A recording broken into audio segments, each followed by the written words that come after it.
Hello everyone. You're probably thinking of an idea right now. Perhaps it could be anything: how to scale your business, improve customer satisfaction, create a new iteration of an existing app and things like that. However, where do ideas actually come from? For me, I believe in our present day life there is hardly any new idea. Is either come from existing one and things like that. So I want to briefly talk about different ways in which idea can be generated. One is our thought. Ideas can actually come from thoughts.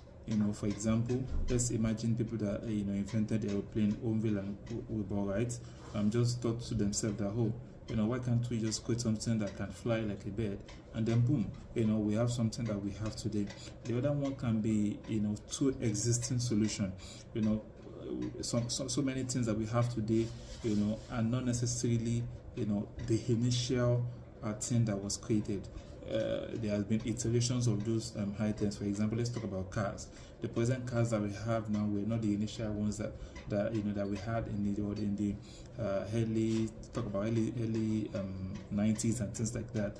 So ideas can also come from common problems. For example, if we have a problem of flooding, let's say in my hometown, and people in say India also have the similar problem, our ideas can resonate together and have a common idea because we're facing the same problem. So your idea doesn't necessarily need to be unique, because with common problems come common solution. Now, idea can also come from the quest for development. We want to improve our roads, we want to improve quality service, we want to improve how people transport. So ideas can come from how the quest of development for the society.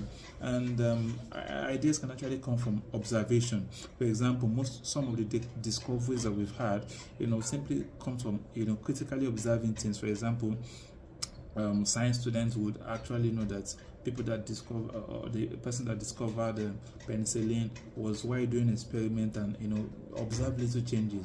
Or somebody that discovered what's it called, upthrust in physics, was while he was in the bathtub and things like that. So these are ways in which ideas could be generated. And like I said, there are so many things that we have today that are not exactly new. Even if we're talking about content creation, people replicate similar things that are existing with a bit of changes to make it better than, or make it different from whichever one is existing in the life. So I hope this is helpful and can help you scale some of the ideas you have. See you next time.